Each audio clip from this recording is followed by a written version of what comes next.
Hello guys, welcome back to my channel and another blog. Sujata Sonai চ্যানেলের পক্ষ থেকে তোমাদের সকলকে জানাই অনেকটা ভালোবাসা আর ওয়েলকাম।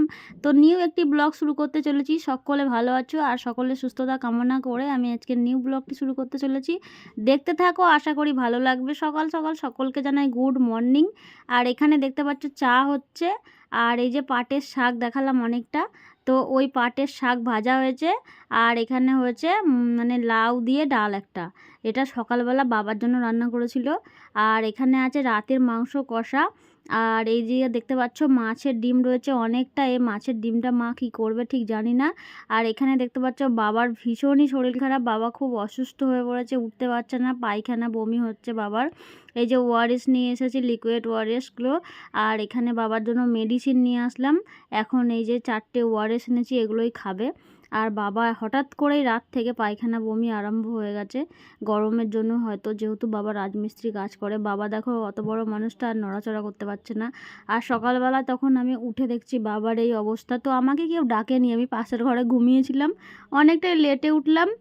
আর সকালে একবার উঠে মেয়েকে রেডি করে স্কুলে দিয়ে এসেছিলাম। আর এই যে মেয়ে চলে এসে কার্টুন দেখছে। আর আমার বর দেখো কুম্ভকর্ণ যাকে বলে, বেলা 9টা বাজে তখনও কিন্তু শ্বশুরবাড়ি এসে এরকমভাবে কে ঘুমাই ভাই আমি তো জানি না। তারপরে দেখছি এখানটায় রান্না করছে মা, দিয়ে আমি বললাম বাবার শরীর খারাপ যেহেতু তুমি বাবার পাশে একটু গিয়ে বসো আর আমি রান্নাগুলো করে দিচ্ছি। তো এখানে হচ্ছে রুই মাছ না কাতলা মাছ জানি না, কালিয়া হবে। আর এখানে পুঁই শাক দিয়ে আলু দিয়ে একদম কুমড়ো ঝিঙে দিয়ে কিন্তু ছ্যাঁচড়ার তরকারি হবে, নিউ নিউ একদম পুঁই শাক। আর ওখানটায় মাছের ডিমগুলো দিদি ফেটিয়ে দিচ্ছে। আর তারপরে কিন্তু মাছের কারিটা হয়ে গেছে, কালিয়াটা। তারপরে এদের আলু চচ্চড়ি আর এখানে মাংস কষা দিয়ে ভাত খেয়েছি। তারপর সারাদিন আর কোনো ব্লগ করেনি, একদম বিকালবেলা চলে এসেছি সাজুগুজু করে নতুন বউয়ের মতো। কেমন লাগছে আমাকে তোমরা কিন্তু অবশ্যই এই কমেন্টে জানাবে এই ভিডিওটাই। তো আমি এখানে সেজে গুজে নিয়েছি। কোথায় যাচ্ছি বলো তো? এখন বাজে প্রায় 4টা থেকে 4:30 মতো। তো আমরা যাব, হ্যাঁ, যেই বোনঝির বিয়েতে গেছিলাম একদিন আগে, তো ওই বোনঝির আজকে ফুলশয্যা যাব। তো আমার বর এই যে রেডি হয়ে নিয়েছে আর আমার মেয়ে, তো আমাদেরকে কেমন লাগছে অবশ্যই বলবে।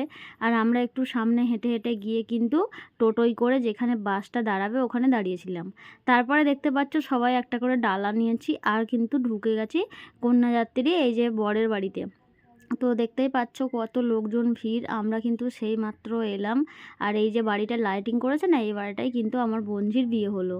আর এই যে ডেকোরেশনটা করেছে যেখানে বউ বসবে ওইখানটা তোমাদের একটু দেখালাম, কারণ তোমরা তো জানো আমি যা দেখি যা করি সবটাই তোমাদেরকে দেখাই, শেয়ার করি।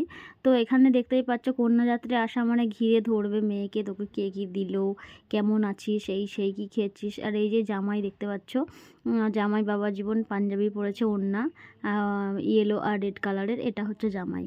আর বোনঝিকে চলো আমি দেখিয়ে দিচ্ছি বোনঝি কোথায় বসেছে, কেমন সাজানো হয়েছে সবটা দেখাবো। আর এখন বাজে প্রায় 8টার মতো, আমরা চলে এসেছি। আর এই যে এখানে বউ যেখানে বসেছে ওটা হচ্ছে ওর মামার মেয়ে নিজের, বাঁ দিকেরটা, আর ডান দিকেরটা হচ্ছে নিজের কাকিমা শাশুড়ি। তো ওদের এখানে বসে ছবি টবি তুলছে, আমরা দেখলাম গিয়ে। আর আমার বোনঝিকে কেমন লাগছে দেখো, আমার তো বেশ মিষ্টি মিষ্টি লেগেছে, নতুন বউ একদম। আর এখানটায় দেখছি সবাই ছবি তুলছে, প্রচণ্ড ভিড়, দাঁড়ানো যাচ্ছে না। আর আমার বর দেখো আমার একটা পিসতুতো দাদার সঙ্গে দাঁড়িয়ে গল্প করছে এখানটায়। বেটা ছেলেরা আর কি করবে, ওদের তো কাজ হচ্ছে শুধু দাঁড়িয়ে দাঁড়িয়ে মেয়েদের দেখা আর অ্যাঙ্গেল মারা, এটা হচ্ছে ছেলেদের কাজ। আর মেয়েদের কাজ হচ্ছে ছেলেদেরকে পটানো আর ঘুরে বেড়ানো বিয়ে বাড়িতে, সবাই না অ্যাকচুয়ালি, কিছু কিছু মানুষে করে। তো যাই হোক, এইদিকে দেখতে পাচ্ছ ওদেরকে কিন্তু বেশ সুন্দর লাগছে। আর কাকিমা শাশুড়িটাও বেশ মিষ্টি লাগছিল, খুবই ভালো দেখতে ওনাকে। আর এরকম করে সেজে গুজে আনন্দ করে সবসময় হাসি মজাতে থাকুক। আর এখন হচ্ছে কন্যাযাত্রীর মানে আমার বোনঝির যে জেঠুর ছেলে, মাসির ছেলে, পিসির ছেলে এত যে গেছে, ওদের সঙ্গে ছবি তোলা। তারপরে আমি বাইরের দিকে চলে এসেছি। এইটা হচ্ছে আমার একদম নিজেরই ছোট পিসি আর বড় পিসির মেয়ের, ওটা মেয়ের বিয়ে হলো। তো পিসি আমাদের জন্য ফুলটা দেখো এনেছে, পিসি যেহেতু মেয়ের বাড়িতে ছিল স্পটে, ওখান থেকে এসেছে। আর আমরা কিছুটা দূরে গিয়ে বাসে উঠেছিলাম, তো ওই জন্য পিসি ফুলটা হাতে করে এনেছে। আর ছেলের বাড়িতে এই যে ফুচকা আর ককটেল মকটেল এইসব হয়েছিল, আর কফি পকোড়া। তো এগুলো খাওয়া দাওয়ার জন্য কীভাবে লাইন দিয়েছে দেখতে পাচ্ছ, ছেলের বাড়ির লোক আর মেয়ের বাড়ির লোক। আর এই যেটা ছোট পিসি, আর এটা হচ্ছে বড় পিসির ছোট মেয়ে। আর বড় পিসির বড় মেয়ের, এটা মেয়ের বিয়ে হলো। তো যাই হোক, পিসি বলছে আমি মাথায় একটা গোলাপ দিয়েছি, এই যে খুলে দিল, জামাই টামাই আছে, তোরা ফুলটা নিয়ে মাথায় কেউ দে। কিন্তু আমি তো একটা গোলাপ ফুল দেখলে দিয়ে গেছিলাম প্লাস্টিকের, তারপরে ফুল পেয়েছি মানেই কাড়াকাড়ি, 2টো ফুল এতগুলো মেম্বার, কে দেবে এবার ঠিক পাচ্ছে না। তো যাই হোক, পিসি বলল তুই সেজেছিস, নতুন বউ বউ লাগছে, তুই একটা মাথায় দিয়ে নে। আমি আর কাউকে পাচ্ছি না, কি করব, বরমশাইকে বললাম, ঝপ করে ধরেছি যে তুমি আমার মাথায় ফুলটা দিয়ে দাও, নয়তো কাউকে দিলে সে আবার অর্ধেকটা কেটে নেবে, বলবে আমাকে একটু দে।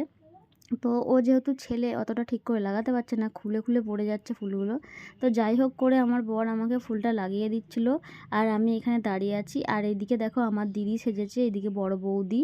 তো আমার দিদিকে কেমন লাগছে সাজানোটা বলো। আমি কিন্তু দিদিকে নিজে সাজিয়েছি, নিজের হাতে সবটা করেছি। তারপরে এখানে মেয়ে কান্নাকাটি করছে, ফুচকা খাবে, লাইন দিয়ে দিয়ে 2-4টে ফুচকা নিয়ে মেয়েকে খাওয়ালাম। তারপরে আমরা একটু ওই যে জলজিরা এই টাইপের শরবতটা করেছিল, ওই শরবতটা খেতে চলে এসেছি। কারণ ভীষণ পরিমাণের গরম, আর কফি টফি কিছু খাবো না। ওইদিকে আমার বরমশাইও খাচ্ছে, যেহেতু দাদা আর বরমশাই দুজন সঙ্গী হয়েছে ঘুরছে। আর এই যে বড় বৌদি আর হলুদ গেঞ্জি পরেছে, ওটা বড় দাদা। তো দাদার সঙ্গে আমার বর ঘুরছে, আর আমি বৌদির সঙ্গে। তারপরে দেখছি এখানটায় এসে এই যে ডেকোরেশনটা করেছে প্যান্ডেলের, এইটা দেখতে এলাম। মেয়ে দেখো, তোমাদের কিন্তু সব সময় কিন্তু আমার মেয়ে হাইটা করে, ওকে বলতে লাগে না। আর এইদিকে দেখো আমার বৌদি দাঁড়িয়ে আছে, এগুলো সব বৌদি হয়। আর এই যে আমার বর ফোন ঘাঁটছে, আমাকে বলছে এখানে না দাঁড়িয়ে তাড়াতাড়ি খাওয়ার কাছে লাইন দাও, কারণ বাসেতে যে এসেছি না, খুব গুঁতোগুতি মারপিট করে চাপার মতো করে এসেছি সবাই। আমরা জায়গা পেয়েছিলাম, আমার বর আমি।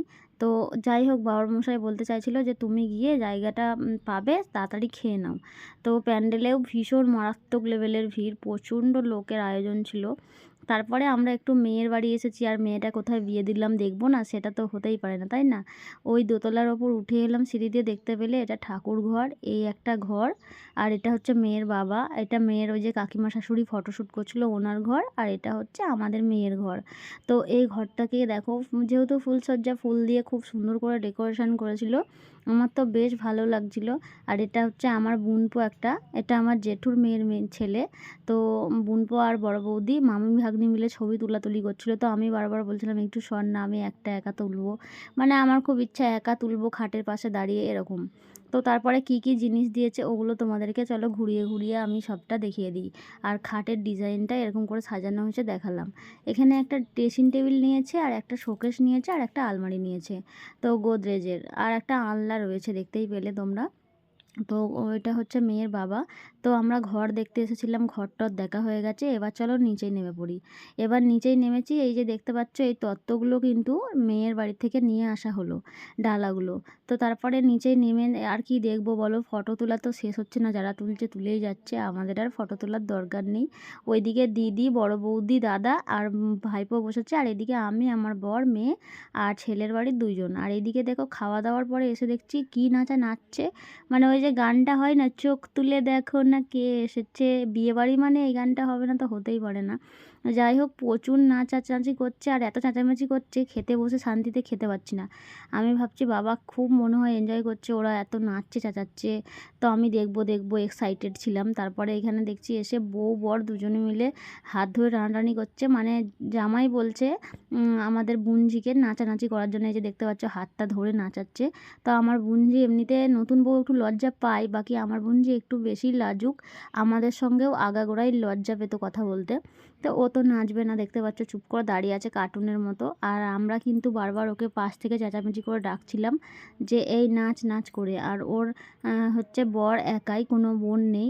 আর ওর হচ্ছে 3টে শ্বশুর, তার মধ্যে একটাই মেয়ে, ওই যে নাচছে দেখতে পাচ্ছ, কালো শাড়ি, এই যে নাচছে হাতটা ঘুরিয়ে ঘুরিয়ে। আর দেখো খুব লাফালাফি করছে, চেঁচামেচি করছে। চেঁচামেচিটা যদিও শুনতে পাবে না, কারণ আমি ভয়েসটা পরে দিচ্ছি, তো ওই জন্য মিউট করে দিয়েছিলাম।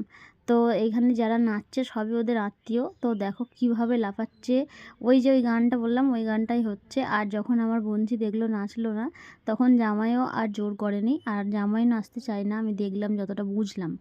তো আমরা আর কন্যাযাত্রীরা নাচিনি, কিন্তু মেয়ের বাড়িতে মানে জেঠুর ছেলের বউরা, দিদি বোন যারা ছিল, ওরা কিন্তু শেষের দিকটা আবার নেচেছিল। তো আমরা আর নাচিনি, পাশে দাঁড়িয়েছিলাম, নাচানাচি দেখছি। আর তোমাদের কেমন লাগছে কিন্তু সব কিন্তু জানিও। আর আমরা কিন্তু তাড়াতাড়ি চলে যাব, বেশি নাচ দেখার দরকার নেই। বেশি নাচ দেখতে গেলেই বাসে দাঁড়িয়ে দাঁড়িয়ে যেতে হবে, কারণ একটা বাস আর অনেক লোক। তো বসার জায়গাটা আলটিমেট না হলে না খুব কষ্ট, কারণ এই গরমে বাচ্চা নিয়ে তো যাই হোক, এদের নাচটা ভালোই হচ্ছে। আর এদিকে দেখো আমার বর কিন্তু এইটুকু জায়গাটা ক্যামেরাটা আমার বর করে দিয়েছিল অনেক রিকোয়েস্ট করে। আমার বর ভিডিও করতেই চায় না, আবার লোকের সামনে তো আরোই পারবে না, ওনার তো প্রেস্টিজই চলে যায়। তো যাই হোক, এখানে ভিডিও করা শেষ। এবার কিন্তু আমরা বড় বড় পায়ে হাঁটা শুরু করে দিয়েছি, দেখতেই পাচ্ছ। তারপর চলে এসেছি বাসে। এসে দেখছি দেখো কেউ নেই, ফাঁকা। আমি তো খুব খুশি, জায়গা পেয়ে গেছি ফাঁকা একদম। আমার বর, আমি আর মেয়ে। আর আমার মেয়ে দেখো বলতে হয় না, সব জায়গায় কিন্তু হাইটা করে দেয়। আর এইদিকে দেখো বসে থাকতে থাকতে আবার বাস থেকে নেমে গেছি, তখন বাজে 2টো। আর ওটা হচ্ছে আমার বড় পিসেমশাই, আর ওই যে আসছে আমার দিদি। আর এদিকে বরমশাই মেয়েকে কোলে নিয়েছে। আর এই যে দেখো 1টা বাজে, একটা আইডিয়া করে বললাম তো তোমাদের দেখালাম। আর অন্ধকারে ভূতের মতো আসছি। তো আজকের ব্লগটা এখানেই শেষ। কেমন লাগলো জানিও। সবাই ভালো থেকো, টাটা।